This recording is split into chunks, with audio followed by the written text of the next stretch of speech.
오늘은 부르심의 이유와 목적이라는 제목으로 말씀을 전하도록 하겠습니다.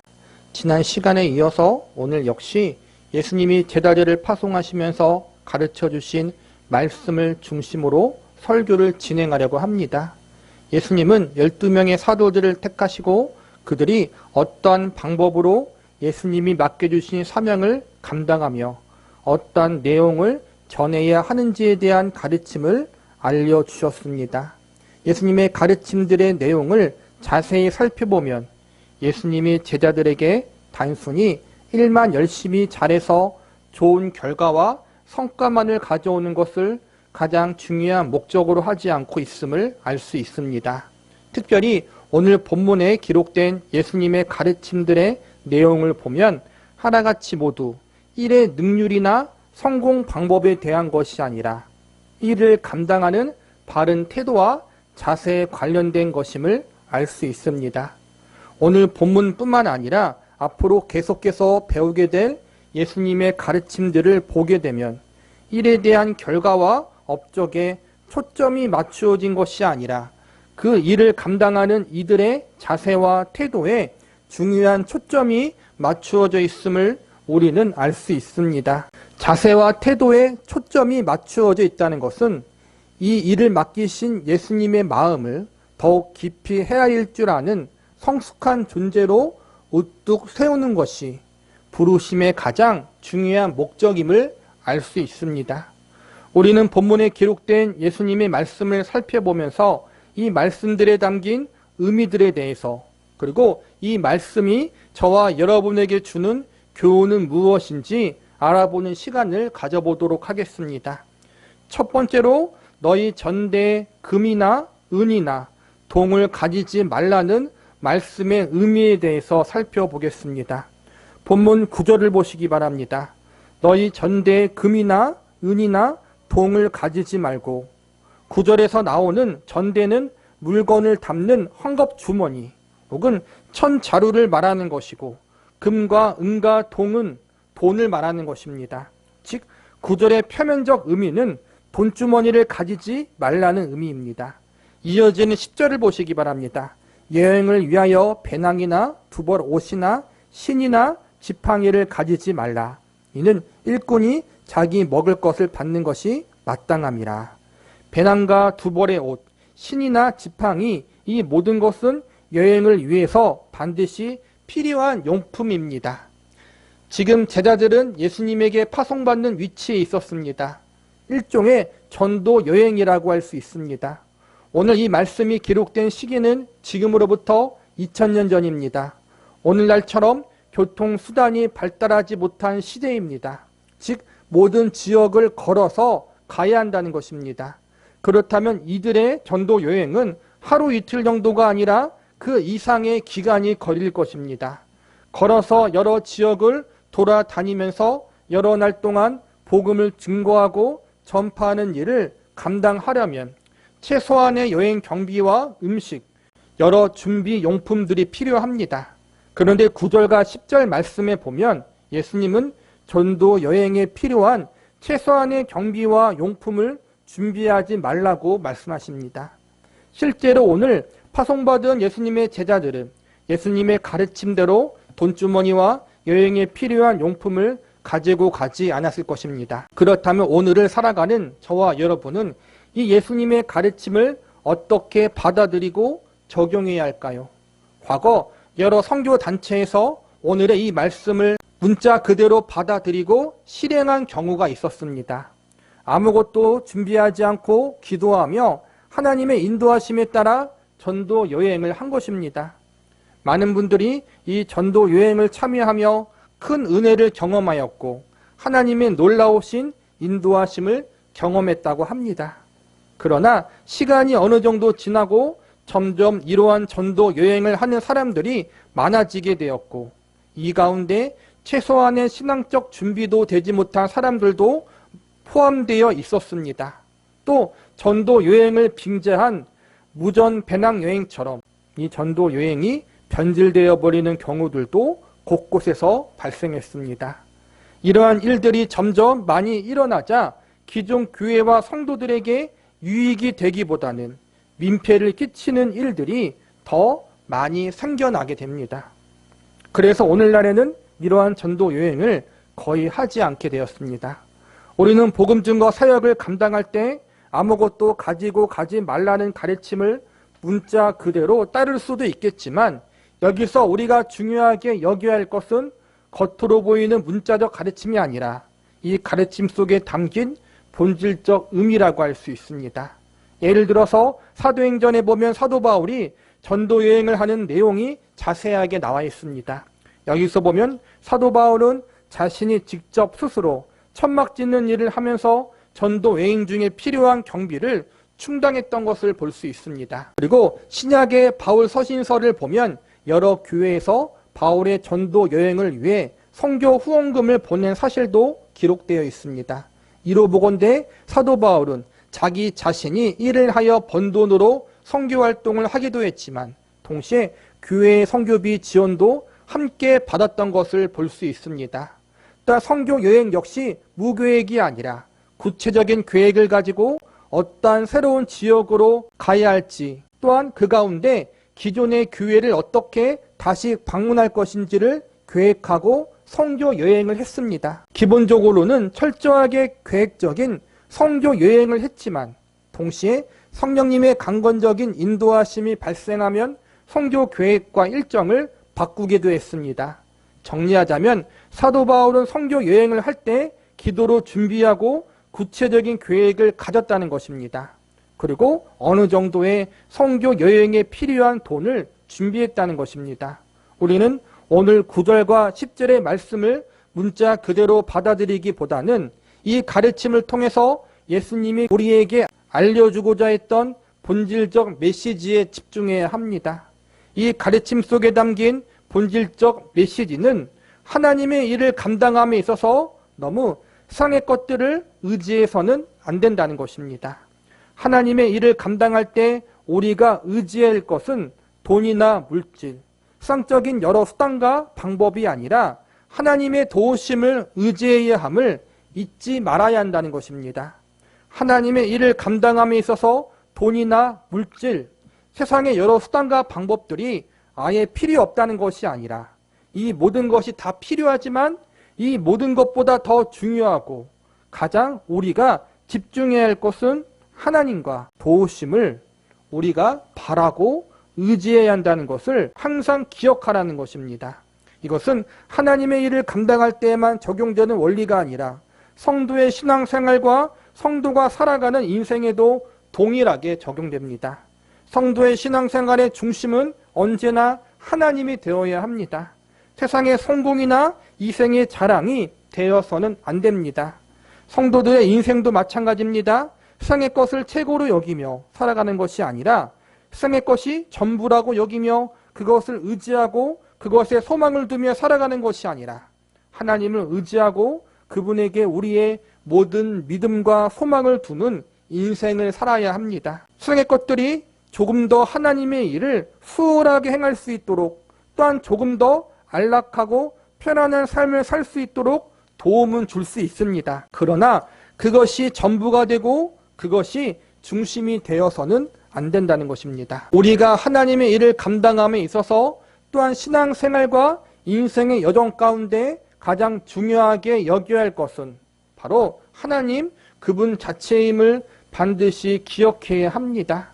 일의 성취가 조금 부족하고 세상적인 기준에서 이루어낸 업적이 작아 보일지라도 우리 마음에 하나님이 중심이 있고 언제나 하나님을 의지하여 나아간다면 일의 결과와 상관없이 하나님은 우리 마음을 기쁘게 받아주실 것입니다.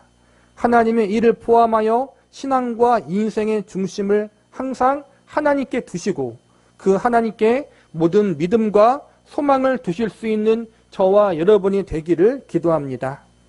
두 번째로 어떤 성이나 마을에 들어가든지 그 중에 합당한 자를 찾아내어라는 말씀의 의미에 대해서 살펴보겠습니다. 본문 11절을 보시기 바랍니다. 어떤 성이나 마을에 들어가든지 그 중에 합당한 자를 찾아내어 너희가 떠나기까지 거기 머물라. 이 말씀은 1차적으로 어떤 도시나 마을에 복음을 증거하러 들어갔을 때 전도자를 맞이할 수 있는 현지인을 찾으라는 것입니다. 현지인의 도움을 받으며 복음을 증거하는 것이 더욱 효과적이고 나중에 복음이 뿌리를 내려 교회가 세워질 수 있는 기반을 마련할 수 있기 때문입니다. 이 말씀을 그대로 실천한 사람이 있는데 그가 바로 사도 바울이었습니다. 사도 바울은 이방인들에게 복음을 증거할 때 회심자가 생기면 그 집을 거점 삼아 복음 증거 사역을 이어나갔습니다. 그리고 많은 경우 회심자의 집이 그 도시나 마을의 지역교회 역할을 감당하기도 했습니다. 사도 바울뿐만 아니라 초대교회 당시 전도자들은 도시나 마을의 복음을 증거할 때 짧게는 하루, 길게는 그 이상을 머물러야 하는 경우들이 있습니다. 이러한 경우 회심자나 기존 성도의 집에 머무는 경우들이 많이 있었습니다. 사도행전 16장에 보면 사도 바울이 빌립보 도시에서 복음을 증거할 때 루지아라는 사람이 회심하게 되는데 이 사람이 자신의 집에 사도 바울을 머물게 합니다. 또한 요한 3서에 보면 사도 요한이 전도자들을 영접하는 것이 합당하다고 가르치고 있습니다. 사도 바울 같은 경우는 복음을 듣고 새롭게 회심을 경험했던 사람이 그를 맞이하여 자기 집에 계속 거하면서 그 지역에 지속적으로 복음을 증거할 수 있도록 한 것이고, 사도 요한 같은 경우는 기존에 회심했던 성도들이 살고 있던 지역에 복음 전도자들이 지나가게 되면 기존의 성도들이 자신의 집에 복음 전도자들을 맞이하여 도와야 한다는 것을 알려주고 있는 것입니다. 새로운 회심자나 기존의 성도가 복음 전도자를 집으로 맞이한다는 것은 그들이 하나님의 일을 감당하는 사람들에게 도움을 주는 것이 마땅하다는 의미를 가지고 있습니다.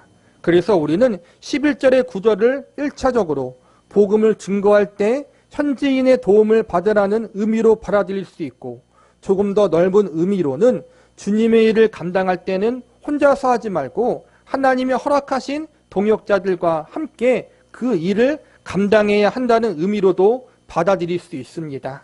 주의 일은 혼자가 아닌 함께 감당하는 것이 효과적이고 안정적인 측면에서 도움이 됩니다.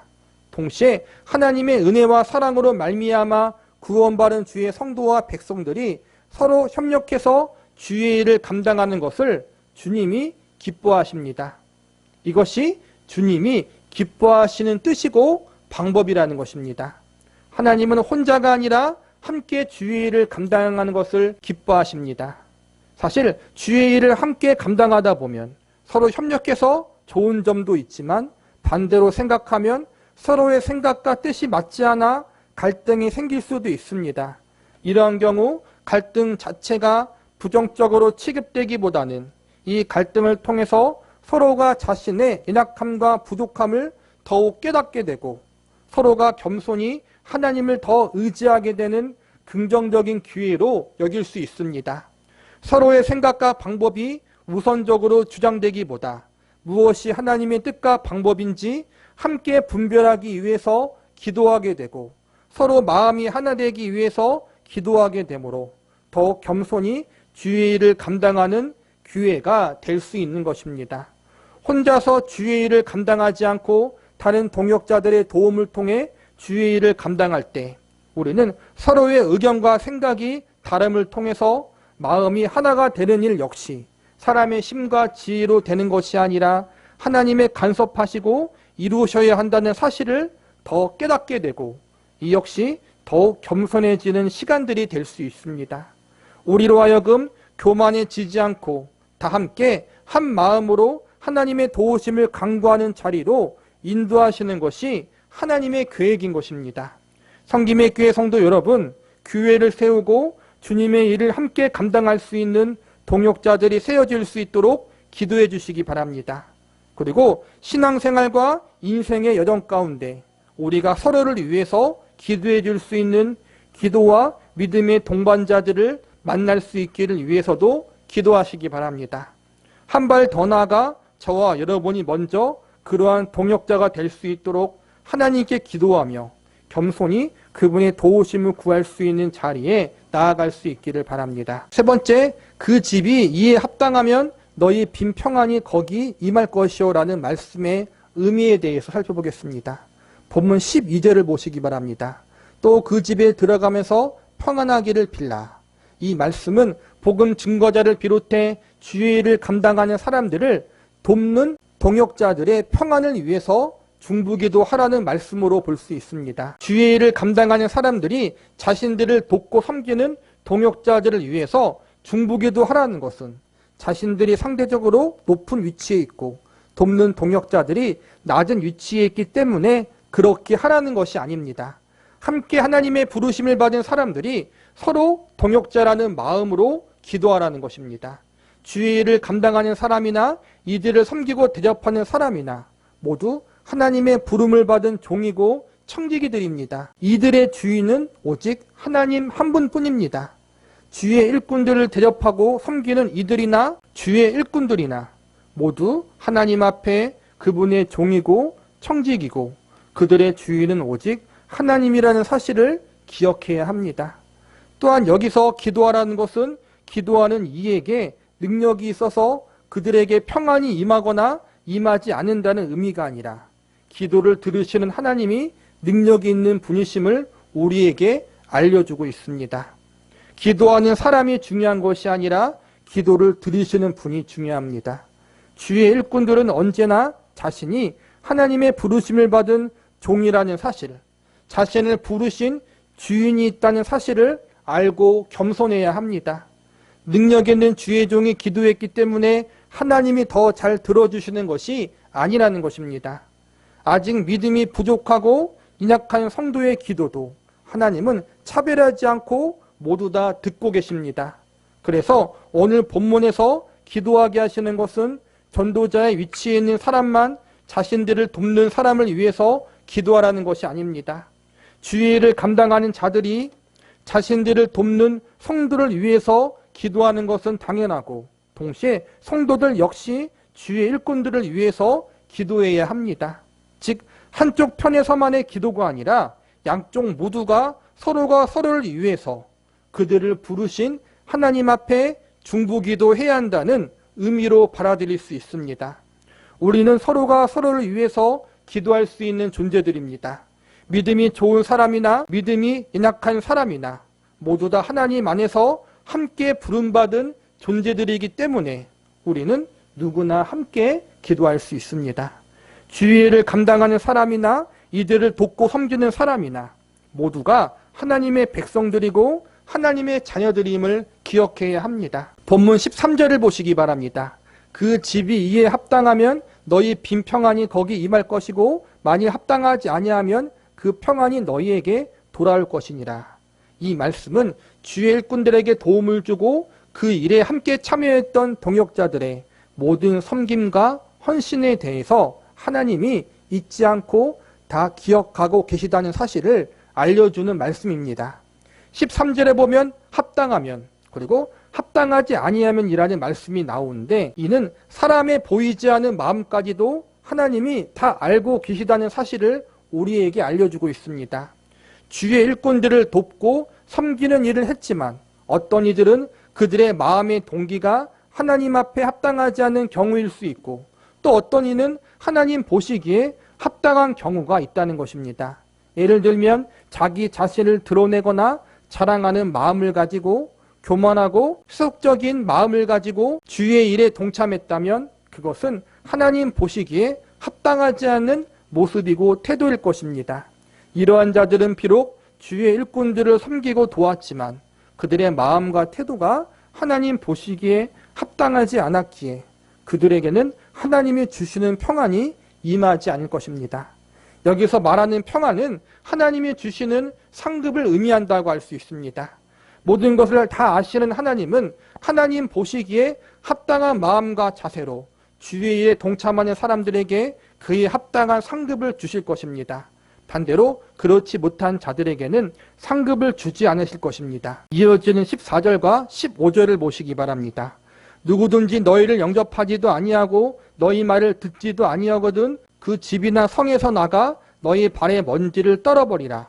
내가 진실로 너희에게 이르노니 심판날에 소돔과 고모라 땅이 그 성보다 견디기 쉬우리라. 이 말씀은 제자들이 전하는 복음을 거절하면 결국에는 하나님의 준엄한 심판을 받게 된다는 것입니다.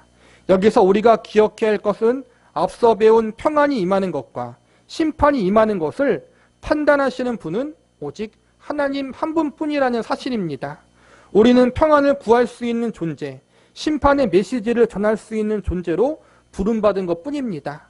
그러므로 우리는 다른 사람을 보고 그 사람이 하나님이 주시는 평안을 받기에 합당한 사람이다, 하나님의 상급을 많이 받을 사람이다, 혹은 그렇지 않은 사람이다, 이렇게 판단하는 것을 조심해야 합니다. 심판에 대한 부분도 마찬가지입니다. 당장 복음은 거절했지만 하나님의 때 하나님의 방법으로 그들 중 누군가가 복음을 받아들일 수 있기 때문에 우리는 누군가를 판단할 때 늘 조심해야 합니다. 판단하시고 심판하시는 분은 오직 하나님이 하실 일입니다.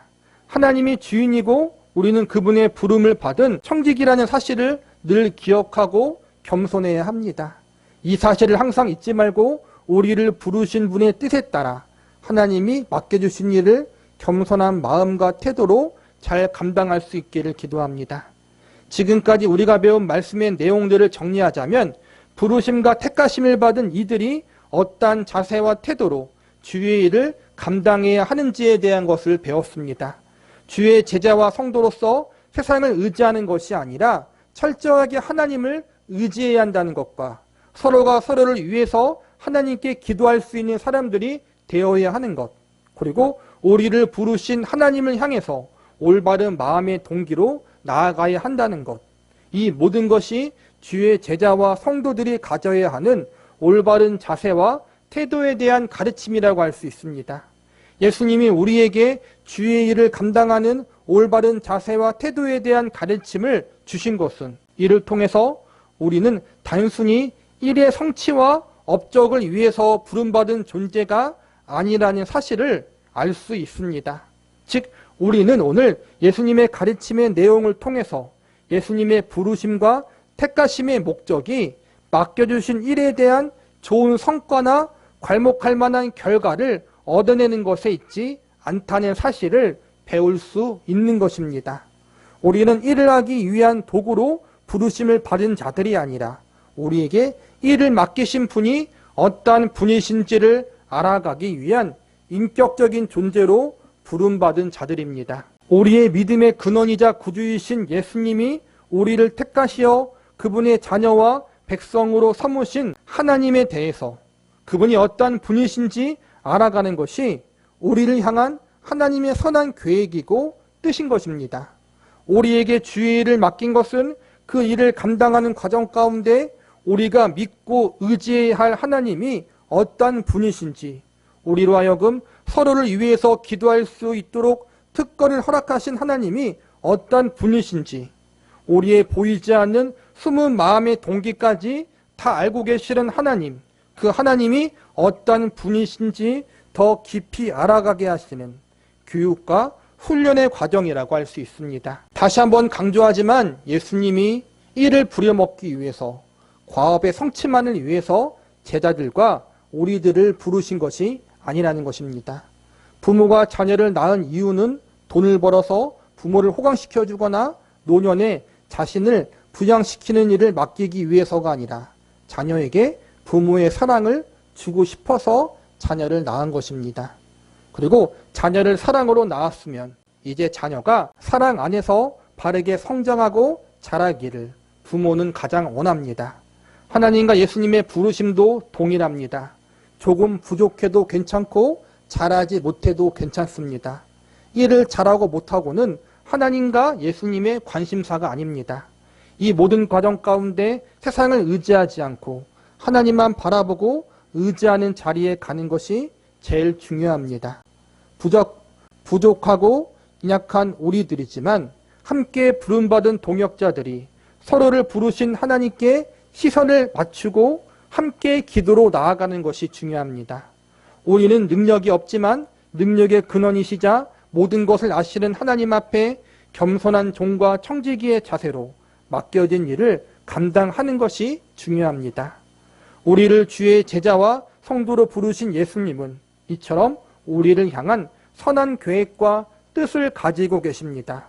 그러므로 내가 지금 부족하고 못한다고 해서 주눅이 들거나 낙심하지 마시기 바랍니다. 부족하고 못하는 가운데 하나님이 주시는 더 큰 은혜가 있고 보살핌이 있습니다. 잘나서 부르셨다면 그 잘남이 우리의 자랑이 되겠지만 못난 우리를 부르셨기 때문에 우리는 결코 아무것도 자랑할 것이 없습니다. 그저 못난 우리를 부르신 하나님께 감사할 뿐입니다. 하나님은 눈에 보이는 어떤 큰 성과가 아니라 우리의 마음의 중심을 더 중요하게 보고 계시다는 사실을 기억하시기 바랍니다. 그리고 이 모든 과정을 통해서 나를 더욱 성숙한 하나님의 백성과 자녀로 세우시려는 하나님의 선한 계획이 있음을 아심으로 감사함과 기쁨의 마음으로 신앙의 길을 걸어가고 동시에 주님이 우리에게 맡겨주신 일을 감당할 수 있는 저와 여러분이 되시기를 기도합니다.